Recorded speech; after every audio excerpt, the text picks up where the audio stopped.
Just right over here. And then the packs will come out right on this part. And you'll take the tools from the pack and place them in the sink. And then for the drapes and the cover, and just stuff like this, you can throw out a lot of quick strips. You'll just put hydrogen peroxide on them and let them sit there while you clean up on the tools. And then for the tools, you have the 2 sinks. This sink is just tap water. Then this sink is distilled water with the soap that you'll set up in the mornings, which will be just right down here in case you have to redo it. And then all the steps are also just right here. But you can take one of the brushes, just like this, and a tool, and then you just want to scrub them off. First in the tap water, just making sure to get around the hinges and all the sides, and then you can just check them again to make sure you got everything off. Stick them again, and then put them on this side, and you'll do that for all the tools on this side. And then once they're all over here, you can take another brush or the same one. I like to change them out, and you'll scrub them off in the soapy distilled water. Again, just getting over the hinges and the sides. And then once all of those are done, you'll put them into the little ultrasonic basket to be ultrasonic in order. I still have tools in the ultrasonic, in which this is sort of a pack I've already cleaned. You'll just rinse it off again. And you'll put it in the milky basket to be lubricated for a pack. And then again, when you have these tools, when they're all clean on this side, you'll put them into this basket. You'll rinse them off. You'll put them right in here, and then you'll turn this dial to 5 if you have 1 pack, and 10 if you have 2 packs in here. And then once those are done, again, you'll take them out, you'll rinse them off, you'll put them in the lubricant, and then you'll set them out to pack them. Gross. These are all cleaned off. And then you'll just take them out, and you'll set them on this cloth to be packed into a pack. You want to pay attention to how they're marked as well. The ones that sort of have this like vertical stripe are going to go right on this side. The ones that have these horizontal stripe are going to go over here, little caramels. You have your needle driver, that'll go just right here. Again, this one is these stripes, so I'm going to put it over here. This one is a mosquito, and it has these vertical stripes, so we're going to put it just right over here. But just make sure you know the difference between these two. Got the little forceps, put them right up here. The little towel clamp. Another one of these little guys, and you might have a couple of these come through if you do a neutering pack with this, or if the doctor has to use a spare tool. So just make sure you're counting and keeping track of all these tools, because you might end up with 13 come through, or the doctor might hold on to one of them, and you have the spay hook, and then you just want to make sure you should always have 12 tools laid out, so you can count like 1, 2, 3, 4, 5, 6. Okay. So once they're all set out like this, you can just dry it off. And I usually pat dry these tools, and then you'll flip them and pat dry them. And then for the spay hook, the forceps, and the towel clamp, I do each of these individually, just because they're kind of funny shaped. It's harder to make sure they're nice and dry. And they don't have to be perfect, but they shouldn't be dripping at all. They should be relatively dry when they go into the pack to be autoclaved. So again, just have to get these dry, then I'll flip them.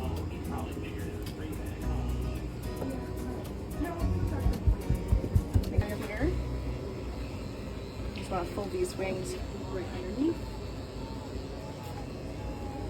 just like that. And then we're going to take one of those little cloths we prepared earlier. You can just unfold it and lay it down just like this. And then we'll take a 5 gauze with 2 autoclave strips, which you can get just right up here. Should just be right here. And you'll put 1 autoclave strip right there in the middle. And then you're also going to want a surgical drape, which usually they'll come through with the packs, but if they come through it's like really torn up or cut up, which can happen sometimes, you'll want to get a fresh, nice new one and throw out the old one. So once this is all set out, you can go back to your tools. And then I usually take these 3, again, the forceps, the spay hook, and the towel clamp. I'll set aside the towel clamp for a moment, place my forceps, place my spay hook. Once that is set out, I'll come back again. And then you're gonna stack all these using your hands to put them down. And I just go right up like this. So I'll go ahead and start right here with the needle driver, like 3 caramels. And again, as I'm going, I'm just keeping track of the numbers, making sure that I didn't miss any. Sometimes you can swish your hand around if you're worried. And again, just double checking that you got the little markings right.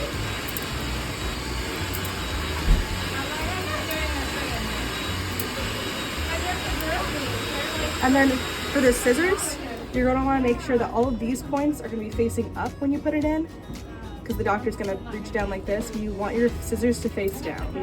So that's the only point that's gonna be facing down towards the ground, while everything else should be facing up. And we'll just take it right on back.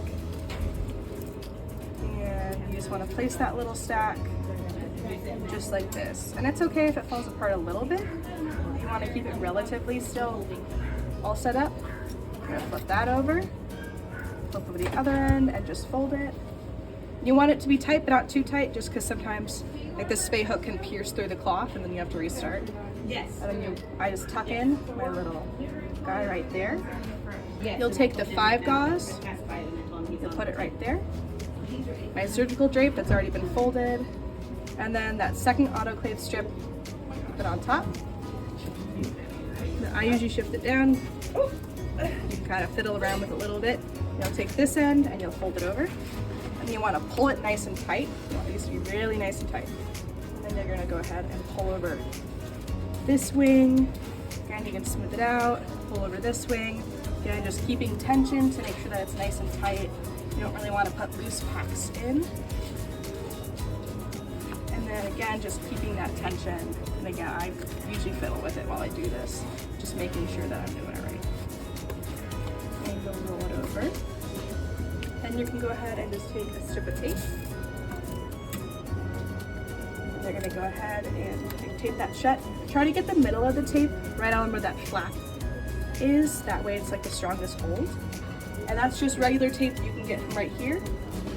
And they're gonna take autoclave tape, because when it goes to the autoclave machine and is sterilized, it's gonna turn this like black color. It's gonna just help tell the doctor that it's sterile. You'll take a little piece of tape and put it on one end of your regular tape. And then you'll have Sharpies, which will just be right over here. Usually they're sitting around. And then you're just gonna follow this little pattern right here for all the surgical packs. So I'll write OHE. Today is March 2nd, 2023. Then I'll write my initials.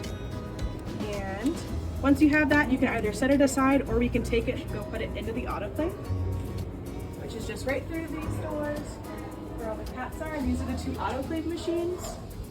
If one is all sealed shut and going, don't bother touching it. And if it's venting, it'll also be pretty hot. But this guy's fine. And I've already put some packs in here. This is a pretty good way you can load it. You can load it however you like. I find that doing 3 on the bottom 3 times, so just 9 of them, and then putting 1 in the middle of each usually works pretty well to get packs in. And then if you have stray tools that come through, you can just layer them right on top, or sometimes I'll also tuck them underneath the packs as well. Just trying to fit everything. You don't want to pack things in too tight, because you want the steam of the autoclave and all the heat to reach every single pack and to get all the way down to our tools in the middle of the pack. That way everything's nice and sterile. But you still want to like try to get the most you can. And you can close this. I don't know if you want me to show them how to turn on the autoclave, but I can. So if you've got it nice and full, this is pretty full, so I can start it. I'm going to go ahead and check. Temperature is set to 260. Time should be 20 minutes. I'm going to flick this to full or fill. And I'm just going to watch this little cover plate. And once the water reaches that plate and covers it, I'll close this door, close this, and flick it to sterilize. You don't want to underfill, because then you won't have enough steam to sterilize every pack. And you don't want to overfill, because then you have too much water and you're not going to get all that steam that you need. So it's kind of a fine balance, but it should also just say, just in case you forget, to fill that cover plate. This usually will take a minute. You can either stick around here, or you can go work on another pack, or make more 5 gauze, or just some of those miscellaneous tasks. But you just want to be careful, because this will keep filling.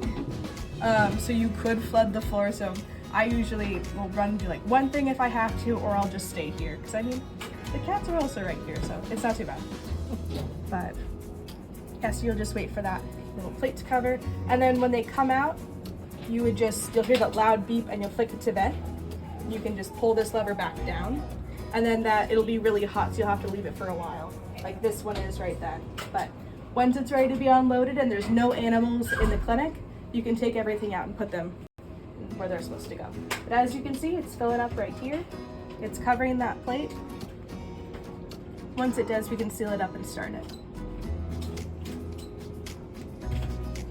So that looks good to me. So I'm going to close this door. I'm going to lock it shut. And then I'll just flick this to sterilize. And then in 20 minutes, there should be a pretty loud beep where you can just put it on tight and open the